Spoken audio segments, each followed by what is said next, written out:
정부가 아주 야심차게 시작한 사업이 하나 있습니다. 바로 온라인 농산물 시장인데요. 이게 과연 농업의 미래를 바꿀 혁신이냐, 아니면 그냥 세금만 축내는 환상이냐, 이걸 두고 지금 말이 정말 많습니다. 오늘 이 뜨거운 논란 속으로 한번 들어가 보죠. 자, 이 숫자 좀 보세요. 59.6%. 이게 뭘 의미하냐면요. 최근에 나온 한 보고서에서 나온 수치인데 정부가 만든 이 최첨단 온라인 거래 플랫폼에서 일어난 거래의 거의 60%가 의심스럽다는 정말 충격적인 주장이 나온 겁니다. 아니, 구체적으로 무슨 일이 벌어지고 있는 걸까요? 금액으로 따지면요, 이 의심스러운 거래액만 무려 4,584억 원에 달합니다. 이건 그냥 단순한 숫자가 아니죠. 농업을 혁신하겠다고 만든 시스템이 알고 보니까 비정상적인 거래에 소굴이 되고 있다는 아주 심각한 의혹인 겁니다. 네, 그럼 여기서 궁금해지죠. 도대체 어떤 거래를 비정상이라고 부르는 걸까요? 그 기준부터 한번 따져봐야겠습니다. 보고서가 지적한 패턴들을 보면요, 정말 다양해요. 예를 들어서 대표가 똑같은, 사실상 같은 회사끼리 물건을 사고 파는 거죠.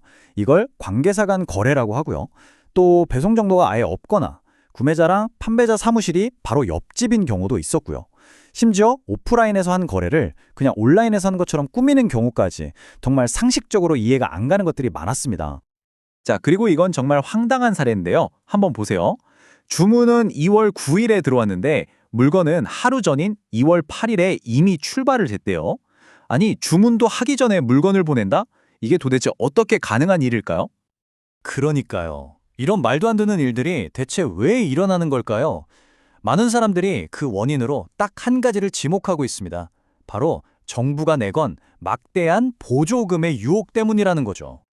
정부가 내건 인센티브가 정말 파격적이긴 했어요. 물건을 직접 배송하면 그 물류비의 절반, 최대 50%까지 지원을 해줬고요. 거기다 결제 자금이 필요하면 거의 무이자에 가까운 아주 낮은 금리로 대출까지 해줬으니까요. 그리고 이 그래프를 보시면 여기 얼마나 많은 돈이 들어갔는지 한눈에 딱 보입니다. 관련 예산이요, 2024년에 520억 원이었는데 2년 만에 1,186억 원으로 2배가 넘게 뛰어버렸습니다. 물론 이 돈은 전부 다 우리 세금에서 나간 거죠.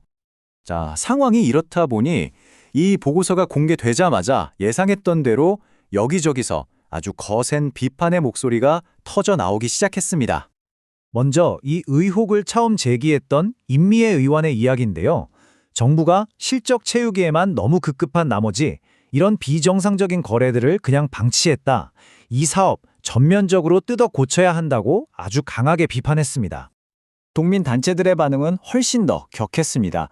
원래 취지였던 유통비용 절감은 온데간데 없고 이건 뭐 사기 같은 거래만 남았다면서 이건 국민 혈세가 구조적으로 잘못 쓰인 중대한 정책 실패라고 목소리를 높였죠. 자, 그럼 이런 비판에 대해서 주무부처, 그러니까 농림축산식품부는 과연 어떤 입장일까요? 정부는요, 전혀 다른 이야기를 내놨습니다. 정부의 공식적인 설명은 이거예요. 이게 무슨 조직적인 사기나 부정이 아니라 대부분은 아직 이 새로운 디지털 시스템에 익숙하지 않은 사용자들이 저지른 단순한 입력 실수다, 뭐 이런 입장인 거죠. 바로 이 지점이 이 논란의 가장 핵심적인 부분입니다. 한쪽에서는 전체 거래의 59.6%, 거의 60%가 문제다라고 주장하는데 정부는 조사해보니 실제 문제가 된 거래는 1.9%에 불과하다고 맞서고 있는 겁니다. 이야, 정말 엄청난 시각차죠? 물론 정부도 아무 문제 없었다고 딱 잘라 말하는 건 아닙니다. 실제로 부적절한 행위가 확인된 940개 업체에 대해서는 지원 대상에서 제외하는 그런 조치를 취했다고 밝혔어요. 결국 우리는 이렇게 완전히 상반된 두 주장 앞에 서게 된 겁니다. 과연 이 사태의 본질을 뭐라고 봐야 할까요? 새로운 제도가 자리 잡는 과정에서 겪는 성장통일까요? 아니면 시스템 자체에 심각한 결함이 있는 걸까요? 여러분은 어떻게 생각하시나요? 이게 정말 새로운 시스템을 도입하면서 겪는 어쩔 수 없는 사소한 사용자 실수 문제일까요?